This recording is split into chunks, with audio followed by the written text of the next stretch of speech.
No one in that courthouse ever noticed the janitor. Not when he quietly swept the marble floors before sunrise. Not when he wiped fingerprints off courtroom benches long after everyone had gone home.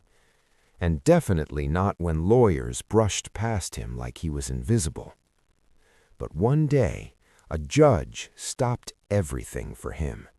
And what the janitor revealed inside that courtroom left grown men in tears, silenced an entire room, and changed a life forever. This is not just a story about a judge. This is a story about truth, humility, and a past no one saw coming. Every morning at 5 a.m., before the courthouse lights were even fully on, Thomas Reed unlocked the side door. He was 62 years old. His back was bent from decades of labor. His hands were rough, cracked, and scarred. Thomas wore the same faded blue janitor uniform every day. The name patch was peeling. His shoes were worn thin at the soles. As he pushed his mop down the hallway, his reflection passed through the glass walls of the courtroom. No one looked at him. Young attorneys laughed loudly about their cases. Clerks scrolled on their phones. Security guards nodded to everyone except him. Thomas didn't mind. He had learned long ago that being invisible hurts less than being judged. Judge Eleanor Whitman had served on the bench for 28 years. She had seen criminals lie without blinking. She had seen victims struggle to speak. She had seen power, greed, and injustice. But she had also learned one thing.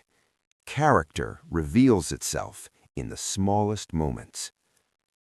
One evening, she stayed late reviewing case files. The courthouse was quiet, almost empty. That's when she noticed the janitor. Thomas was carefully picking up broken glass from a trash can, glass that wasn't his fault. He cut his finger. Instead of complaining, instead of leaving it for someone else, he wrapped it with a handkerchief and kept working. Judge Whitman watched silently. Something about him felt different. The next morning, Judge Whitman arrived early. She brought 2 cups of coffee. When Thomas walked into the hallway, she spoke gently. "Good morning." Thomas froze. Judges never spoke to him. Yes, ma'am," he said nervously. She handed him a coffee. "For you." Thomas stared at it like it wasn't real. I can't. "It's just coffee," she smiled, "and a thank you. I see how hard you work." For a moment, the janitor couldn't speak. No one had thanked him in years. That small moment cracked something deep inside him. A week later, Thomas was called into the main courtroom during lunch hour. His hands shook. Janitors didn't get called into court. He thought he was in trouble. When he entered, Judge Whitman was seated on the bench. The courtroom was filled with attorneys, clerks, and staff. Judge Whitman spoke clearly. "Mr. Thomas Reed, please come forward." Thomas walked slowly. Every eye was on him. "I want this court to know," she said, "that this man has worked here for 12 years without a single complaint." Murmurs spread. Judge Whitman continued, "But today I noticed something else." She turned to Thomas. "Mr. Reed, you were once a lawyer, weren't you?" The room went silent.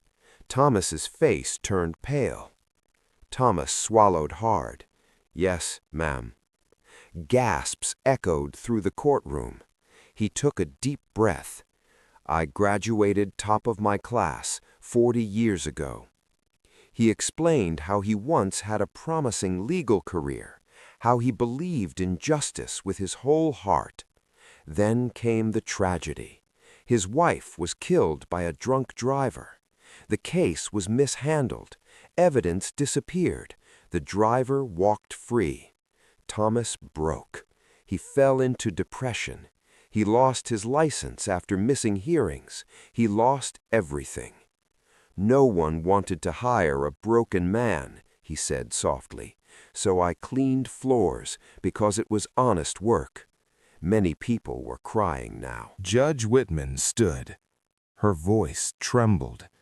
"This courtroom has heard thousands of cases about justice," she said. "But today, justice stands before us." She announced that she had personally reviewed Thomas's old cases. His record was flawless. His mind was still sharp.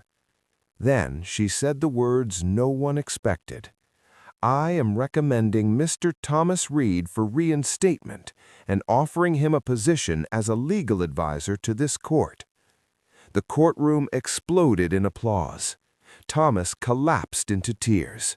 For the first time in decades, someone believed in him again. Months later, Thomas returned to the courthouse, not with a mop, but with a briefcase. He walked past the same halls, only now people stood up to greet him. He stopped by the janitor's closet, placed his old uniform neatly on the shelf, and whispered, "Thank you for keeping me humble." Judge Whitman watched from a distance. She smiled, because sometimes the people who clean the floors are the ones who truly understand justice. If this story moved you, remember this: never judge someone by their job. Never underestimate a quiet soul. And never forget, kindness can change a life. Like, subscribe, and share this story so more people remember what humanity looks like.